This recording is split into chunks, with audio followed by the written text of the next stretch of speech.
Hey, it's the Budman and Booger show. Hey, it's the Budman and Booger show. Every day they live, cracking jokes, staging pranks and shit. Bag of drugs. Yo. Uh-oh, there's a button that we need to push. Jamie Jones to the rescue. There's lots of lights lit up on the board. Yeah. Hey, what's cracking? It's the Budman and Booger show. Right here on another Weird Wednesday, brought to you by the #1 Smoke Shop. We're live on YouTube and Facebook. Thank you, Booger. Right here, every Wednesday, 6 p.m., right here on the Wild Jones Podcast Network. That's right. We're going to get real wild today. Special guest, Scott Foo is in the building. What up? Funko enthusiast, music producer. What else you got on your title? Man, President? You're going to laugh. Turtle and Tortoise Rescuer. No way. Yes. You like turtles?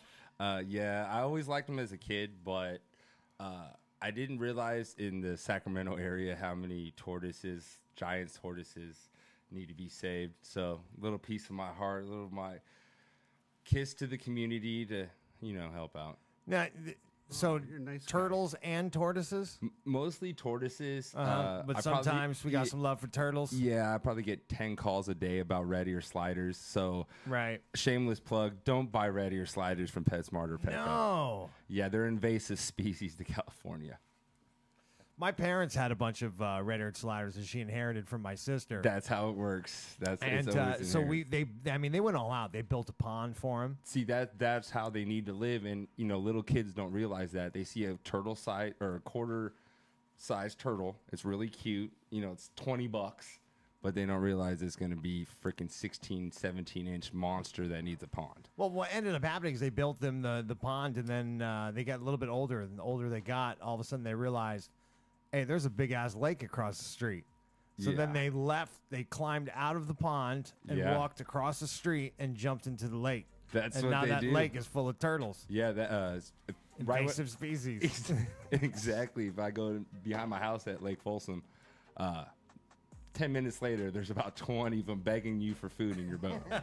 Literally, and they're huge. They're huge. I had one in my apartment when I lived in Arizona.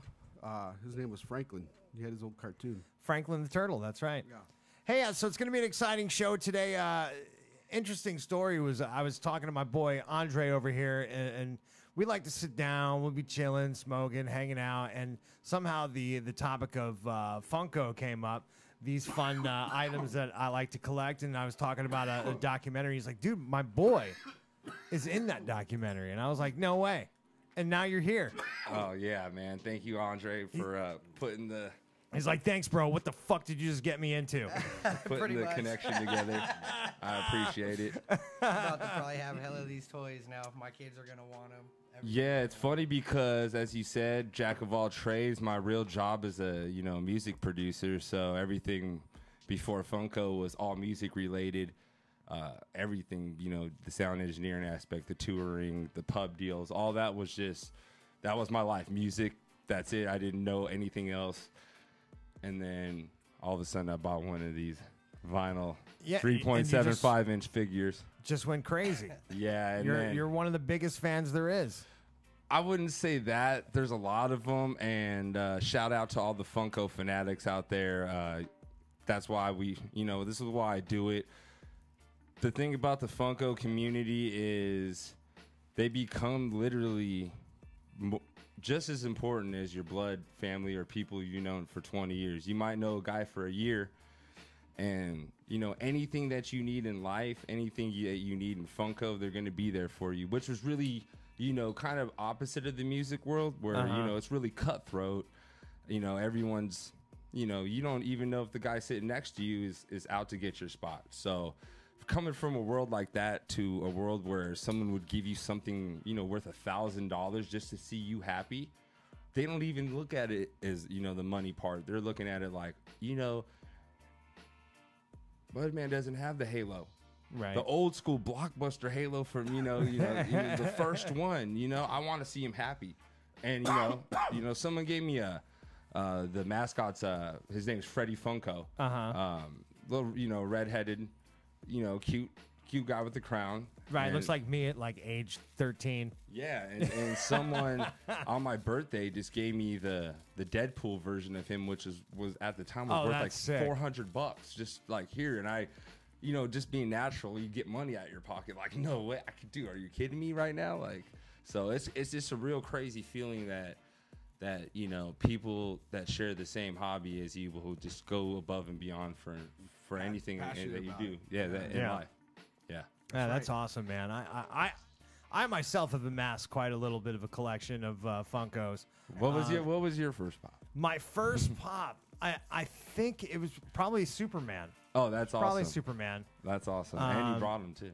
Yeah, I did. I did bring them. And then my collection kind of changed when my daughter was born, because then of course I'm buying all these Disney ones. You know what I mean? But it used to be strictly like superhero cartoon characters, stuff like that. But it's turned into the Disney thing though since my daughter's been around. As you can tell, I have a nice collection of Minions going on over here.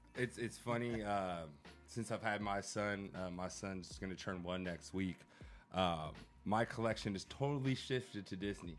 I always, I like the old school stuff, Pinocchio, Mr. Toad.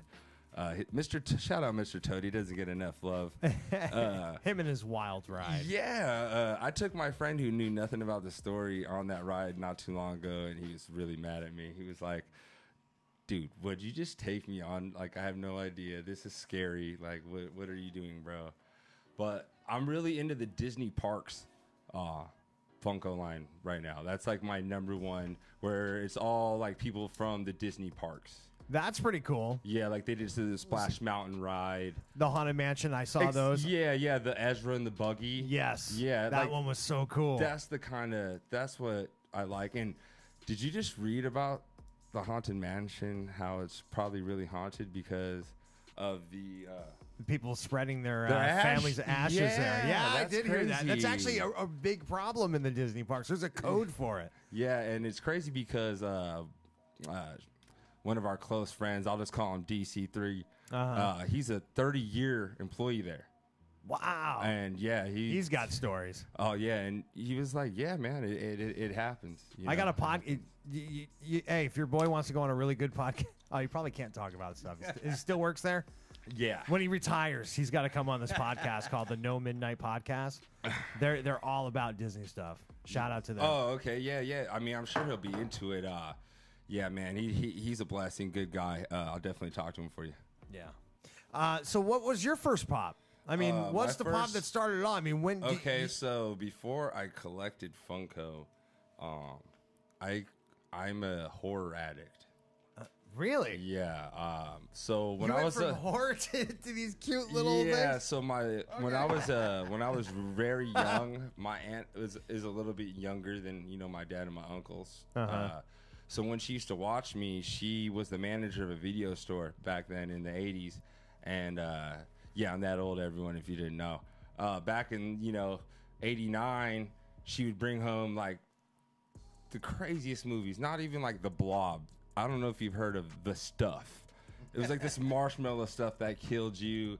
So, first grade, I show up as Jason Voorhees in my school in Hayward.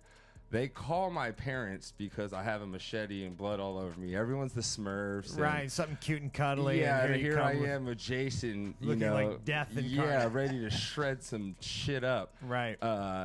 Yeah, so Jason's been instilled in me since, 7, 8 years old. So he was my first pop. I'm also a big Ewok fan. And let me grab something 1 second. Uh-oh, he brought something with him. So you ever seen one of these? Holy shit. That's called a prototype, a.k.a. a proto. That's one of the Ewoks. Here's the finished piece right here. So a lot of people like to collect those, and basically the prototype is what it's going to look like, Can they see that, Steflo? Oh, okay. Sorry about that.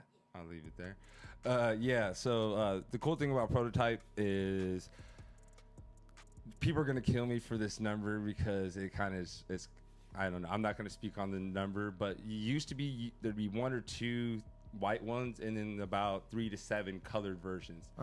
And obviously with something that minimal in quantity, a lot of people are going to want to collect them, especially like the Disney ones. So it's kind of cool. Funko actually rewards their community. As you probably wore Nike for 20 years and they've never sent you a free pair. Right. Maybe a 10% coupon. So the cool thing is if you're a contributing member to the community, you're right. If people know you help out and you got a big Funko heart, you get rewarded by going to the biggest party at Comic-Con, the biggest one in San Diego Comic-Con.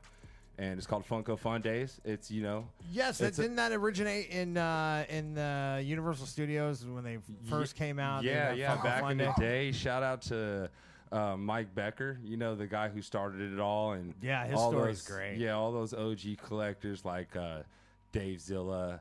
They really they're the ones who put the roots down for all of us. Newer guys. If you haven't seen the documentary yet, it's on Netflix. What's the name of the documentary again? Making Fun. Yeah, It's Okay. on Netflix. It'll show you a side that you probably never seen. It shows our good friend Becky's wedding. It shows our good friend Bo's animal farm and how he helps children or teens. And of course, there's a part about Funko Fiends. Funko Fiends is a subgenre community. Nothing like the gangs at Disney, so don't get us confused. None of us are in in a biker gang or act like we're these tough guys. Because if you go on Reddit, you'll read hundreds of other kinds of stories about Funko Fiends, which is all a lie and a joke. Well, you know what? I gotta appreciate it when someone because I'm a big collector. But the thing is when I start something, I want to collect too many things. Booger, if he starts collecting something, he has to have all of them. He's a completionist. Oh yeah, there's a lot of you in Funko. I admit I have not bought one because I know the truth. And I've been trying to get him to get one. I'm like, dude, look, this is your favorite character here. Look who they have. And Booger's like, I can't do it, man, because once I start, and you're probably right. And the cool thing, there's something for everybody in Funko. The current CEO, Brian Mariotti, he's a pretty big mastermind when it comes to licensing and making business work. I'm good. I'm gonna put it out or what? He's a really He keeps handing that to me. I'm like, dude, I'm good, bro. I'm good. He's a generational type of businessman for sure. Right.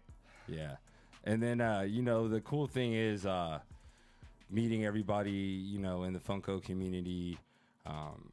It just opens you up to other doors, stuff you had no idea about. Someone could be a doctor, someone could be a dentist, but you all collect Funko, or someone. It brings a lot of joy to a lot of people. Yeah, We are all connected by a net. Yes, we are. We are. I just think that the story about how these cute little, what would you call these? Are they toys? Are they collectibles? Are they? So I call them collectibles. I mean, people call them vinyl figures. People call them toys. I mean, it's all about what makes you happy, and whether you have 1 or 100.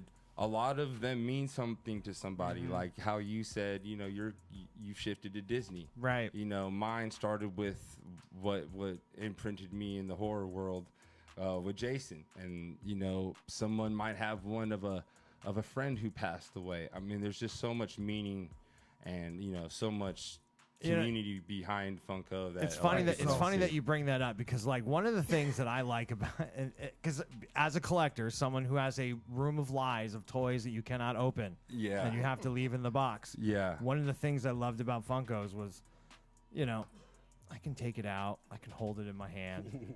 It's tangible. I can look at it and I can put it back in the box.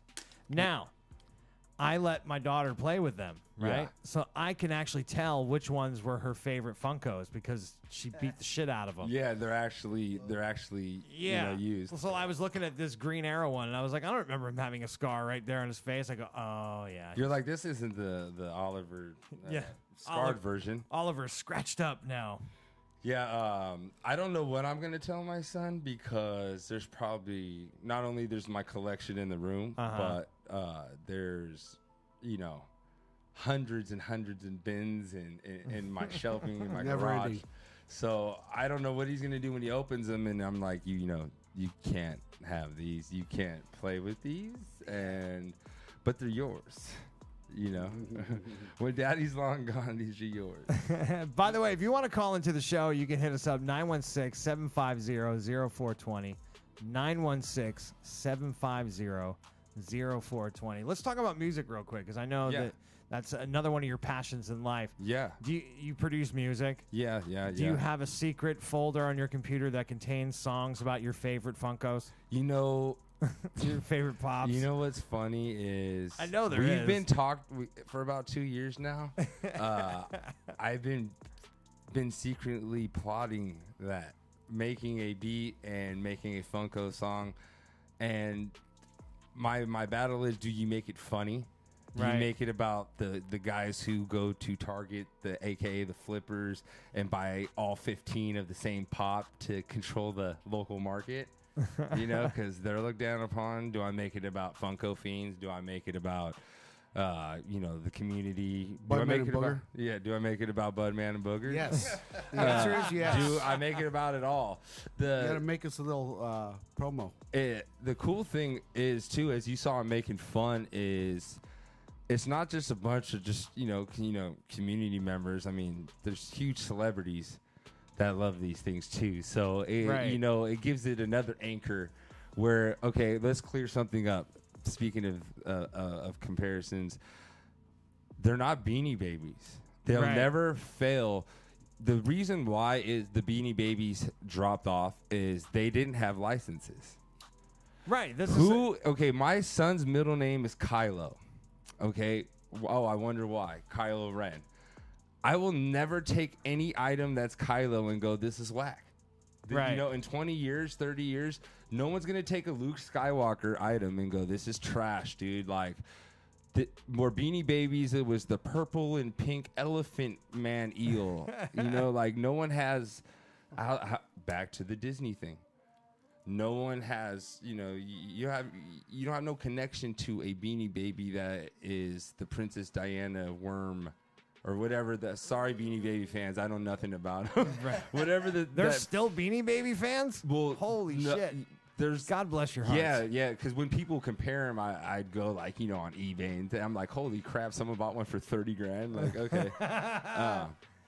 That's cool. You named your kid's middle name is Kylo. That's awesome. I can appreciate that. My mom was pretty mad. She was mad about that? Yeah, my mom was pretty mad, and then obviously, my girl is pretty mad, and you snuck it in there. Well, I'm half Japanese. I know you can't tell. My name is Scott Burke, so I know you can't tell, but I'm half Japanese. And when I was going through names, I kept thinking of people in college and high school I didn't like, or I just was like, oh, that dude, oh yeah, man, no, I can't do it. But then she was like, let's look at Japanese names, and then so we did the top 50 names. Things I need to work on in life is being sincere. My son's name is Makoto, which means the sincere one. So hopefully with the name, it'll start him off on the right sincere foot. I can appreciate that, man. That's cool. I named my daughter after Supergirl. Her name's Kryptonian, Kara Zor-El. Wow, that's awesome. So recently, that's a cool thing to have in common. Recently, Funko finally put out a Supergirl Funko, and I got super fucking juiced about it. I was like, yeah, got the fucking Supergirl now. We're gonna have to find you the prototype for that. Oh, bro. Yeah. No, seriously, man. My dude. I don't know. I don't know. Hey, I don't know. Great. Yeah, I don't know if Dre told you too. But we met. I book and manage the voice actor from Overwatch, Roadhog.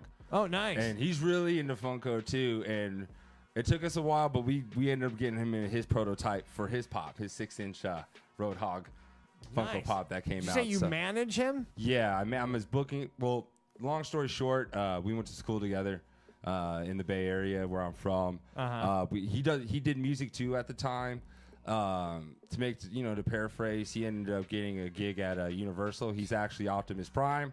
So he's going to kill me for telling everyone that. But he's looking through. My name is Optimus Prime. Exactly. And then you can actually hear on Roadhog in that. Wow, that's in cool. that Optimus Prime voice. And he's actually also on this new show on Netflix called Agrasuko. He's Ton the Pig. So make sure you check out Agrasuko on Netflix. It's actually by Sanrio. They're Sanrio characters. So make sure you check that out, and make sure if you're living in 3 years ago, make sure you download Overwatch and play the game over and over again, and buy the pops. Yeah. All right. So one of the things we like to do on the Budman and Booger show is, and it ties into Funko too, because the guy who, I forget his name, the guy who created Funko. The founder? Yeah, the founder. Okay, the founder is Mike Becker. Okay, and so his story is great because it goes. If you It's watch the legendary. documentary, He's a legend. yeah, man, it's like him and a bunch of friends, and they coming together, and they create these. I don't know. It's just it's a great cool Cinderella story about story. Mike. He's one of the most down to earth human beings you'll ever met. I just came back from Designer Con in LA. Funko had a booth there. Yeah. And it was actually his idea was Saturday morning cartoons. I actually was there for my new toy company, Lunar Vinyl, doing my own booth, and he came over. This guy, you didn't have to come over to my booth and put one of our pins on. Which, if you give me one more second, That's Go dope. back into the bag. Yeah, there's a part in the documentary where he tears here's up. a and that's- Lucha Dog pin. Oh, from fuck yeah. Designer Con, one of 100. Nice. For each of you, I had to bring you something. Oh shit! You know what this looks like, right, bro? Here also is a 1 of 100 print. From Designer Con, I had to bring you guys this. Here you Oh go. wow, man, that's awesome. So artist that used That to is fucking an dope. artist that used to work at Funko, Shanna Duncan. She was like, "Hey man, let's make some toys. Do your thing, I'll do my thing," and we put it together, and we got blessed by my good friend named Hector. He's real connected, and he got us into Designer Con, man, which is a real hard thing to do. It's at the Anaheim Convention Center. 700 of the best artists in the world, from Mondo to Funko was there, Toy Tokyo, bunch of some of the big heavy guys, with their best toys in the world. So wanted to bring you guys something, Bro, sure. that's Thank you, bro. awesome, man. That's I really tight. appreciate it. Wow, I feel honored. That's really cool, man. Thank You you. might be able to help me out with art project I'm working on. I want to do statues. Yeah. Pop We culture connected. statues. So another cool thing about my company, we just didn't want to make toys. Be another. Oh yeah, this guy's just trying to make some toys. So we actually we wanted to help other people make toys and statues, whether it be rappers, because I'm in the music world, or we're actually even partnered with Snowboy Productions, who are pretty much, they do some of the biggest snowboarding events in the world.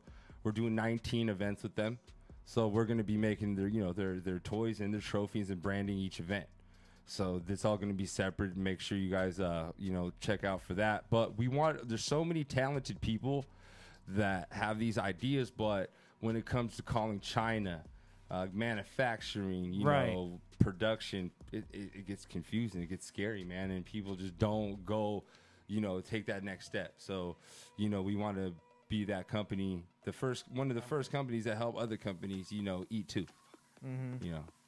Isn't it true that when Funko got its first licensing thing, it was from Betty Yeah. So that lady had the rights to Betty Boop. Yeah, And then she just was like, yeah, fucking, you can have licensing. Yeah, for free. when you meet Mike, he's just a good guy. Like I was saying, Yeah. and if you're that type of human being, like myself, where you go off people's aura and energy, Mike is a genuine dude. So the lady who owned the Betty Boop license, she saw that too and gave him that chance. I love that. My favorite part of the documentary. Is when he goes back. Was that at design? Some kind of a licensing? Yeah, con? funny you say that. I'm actually gonna go there this year for Lunar Vinyl, so Okay. it's cool. I'm gonna be, I'm almost the age Mike was.